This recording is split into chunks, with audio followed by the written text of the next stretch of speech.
جو لوگ میرے چینل پر نئے ہیں میرے چینل کو لائک کریں، سبسکرائب کریں اور بیل آئیکن کے بٹن کو پریس کرنا نہ بھولیں تاکہ اس طرح کی اچھی ویڈیو میں ہم آپ سے بار بار ملتے رہیں۔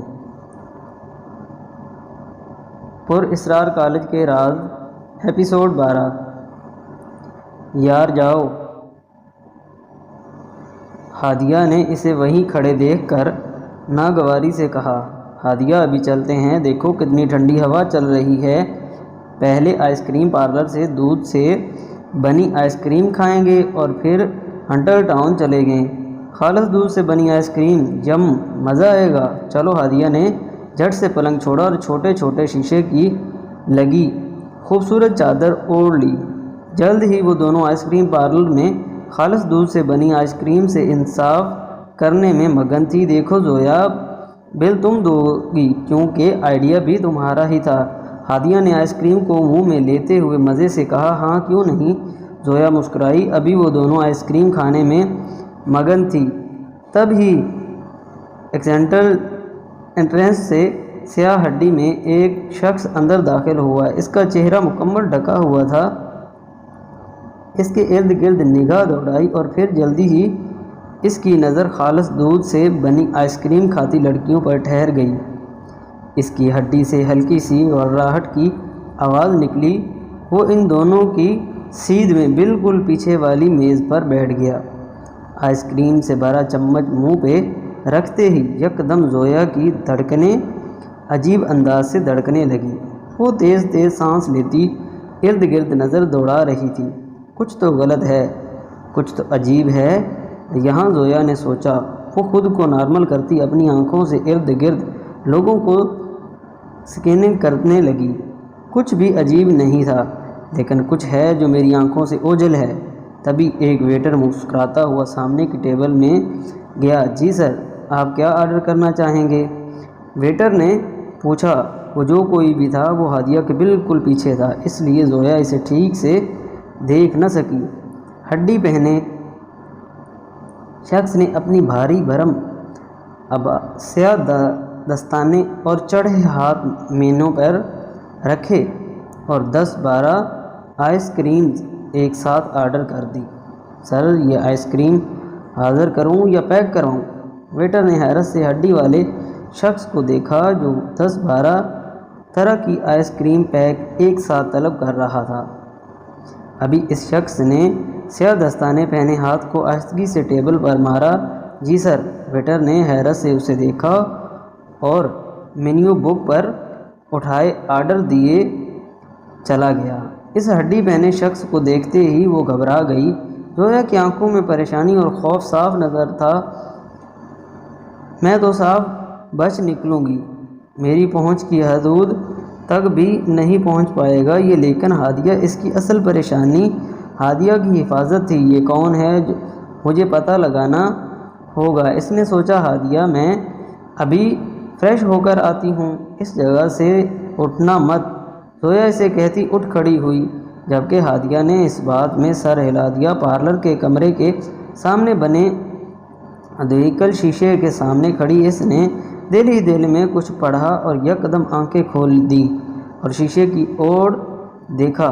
کارتوس بابا کے کمرے کے خاص حجرے کا پلنگ، جہاں ایک طرف جہنم واصل ہوتا کارتوس بابا اور اس کے ہاتھ میں موجود تعویذ جو وہ چراغ میں جھونک رہا تھا، اور پھر کچھ ہی پل کے بعد اس تعویذ سے سیاہ دھواں نکلا جو آن کی آن حجرے کے ایک طرف بنے روشن دان سے باہر نکل گیا۔ خدارا، اب یہ کون ہے؟ ٹیبل کو ٹھوکر لگاتی وہ جلدی سے ہادیہ کی سمت بڑھی جو آئس کریم کھانے کے بعد اب ارد گرد نظریں گھمائے اسے ہی ڈھونڈ رہی تھی۔ چلو ہادیہ، زویا نے اس کا ہاتھ تھاما اور بل کے پیسے ٹیبل پر رکھتے ہوئے کہا۔ ہاں چلو۔ ہادیہ بھی فوراً سے اٹھ کھڑی ہوئی۔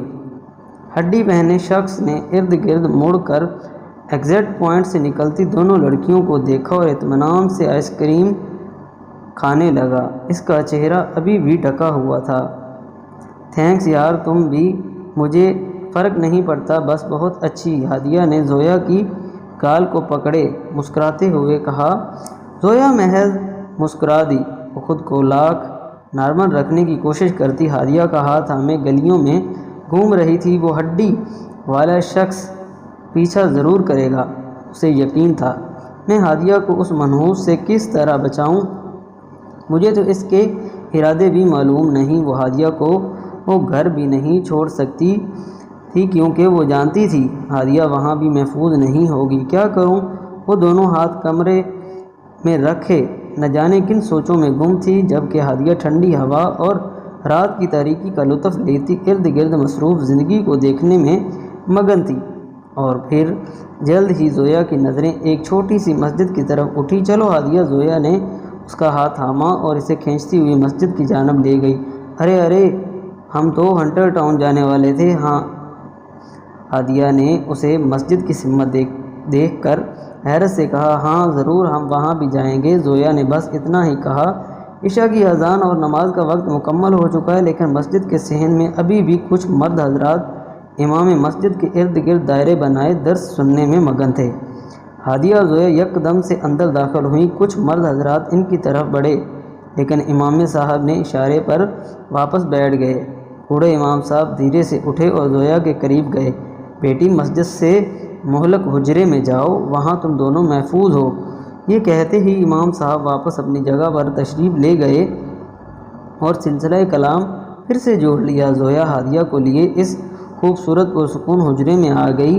ہادیہ، یہ کتاب پڑھو۔ زویا نے اسے کالج ہسٹری کے متعلق لکھی کتاب تھمائی جو ہادیہ نے لائبریری سے اٹھائی تھی۔ میں فجر سے پہلے تمہیں گھر چھوڑ دوں گی۔ آج رات تمہیں یہی ٹھہرنا ہے۔ ہنٹر ٹاؤن ہم پھر کسی رات چلیں گے، زویا نے کہا اور اسے سختی سے وہیں بیٹھے رہنے کی تلقین کرتی اٹھ کھڑی ہوئی۔ اس کا رخ مسجد کی بیرونی دروازے کی سمت تھا۔ آنکھوں میں آنسو لیے وہ صلاح الدین کے سامنے کھڑی تھی۔ خدارا، صلاح الدین ہماری بچی کو بچا لے، نہ جانے کہاں ہے۔ روما نے ہچکی لیتی مسلسل سسکیوں سے کہا۔ کیا کہہ رہی ہو خاتون؟ کیا ہوا ہے میری بیٹی کو؟ بسمل۔ صلاح الدین بھی یکدم گھبرائے اندر کی طرف دوڑے۔ باکر، صفدر، رشیدہ، بسمل کہاں ہیں؟ وہ بلند آواز میں غصے سے دہاڑے۔ وہ تینوں ڈرے سہمے سر جھکائے کھڑے تھے، جبکہ صلاح الدین کی گرجدار آواز پوری حویلی نما بنگلے میں گونج رہی تھی۔ اس پرسکون حجرے میں وہ دیوار سے ٹیک لگائے تپائی پر رکھی کالج ہسٹری پر مشتمل کتاب پڑھنے میں مگن تھی۔ اور پھر نہ جانے یکدم سے اس کے سینے پر ایک شدید قسم کا درد اٹھا۔ وہ اچانک سے ہی ہانپنے لگی اور تپائی پر لڑک گئی۔ شہزادیوں جیسے سیاہ لباس میں ملبوس ہانپتی کانپتی وہ بگی کے پیچھے بھاگ رہی تھی، جو اس کی نظر سے لمحہ بلمحہ دور جا رہی تھی۔ شاید وہ منزل کے بہت قریب تھی جب اس نے محسوس کیا کہ ارد گرد کا سارا منظر یکدم سے بدل گیا ہو۔ وہ ایک خوبصورت گاؤں کے بڑے سے برگد کے پیڑ تلے سیاہ لباس پہنے کھڑی تھی۔ ایسا معلوم ہوتا تھا کہ خوبصورت گاؤں میں صبح کا سماں ہے اور ہر کوئی اپنے کام کاج میں مگن ہے۔ برگد کے درخت سے ذرا فاصلے پر ادھیڑ عمر حضرات ایک دائرہ بنائے دودھ اور دہی کے بڑے بڑے پیالوں سے انصاف کرنے میں مگن تھے، اور ایک خوبصورت کم عمر لڑکی چہرے پر نقاب رکھے قریب ہی بنی بانس کی چھوٹی سی جھونپڑی سے ان بزرگوں کو دہی کے پیالے بھر بھر کر پیش کر رہی تھی۔ اچانک اس لڑکی کا دھیرے سے نقاب ہٹا۔ دودھ کی مانند چمکتی جلد کے ساتھ خوبصورت ستوان ناک اور تھکیے نین نقوش والی بے انتہا خوبصورت لڑکی جو مٹی کے پیالے دہی سے بھر بھر کر بوڑھے حضرات کو پیش کرنے میں مگن تھی۔ یا خدایا، یہ کیسی دنیا ہے؟ یہ کیسا قصہ ہے؟ کیا یہ لوگ مجھے نہیں دیکھ پا رہے؟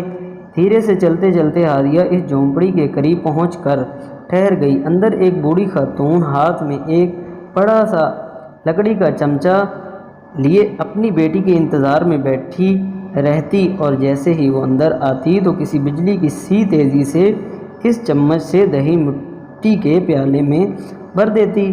جھونپڑی کے بالکل ساتھ دو گائیں بندھی تھیں۔ یہ سب کیا ہے؟ وہ دھیرے سے بولی۔ تبھی ہادیہ کی نظر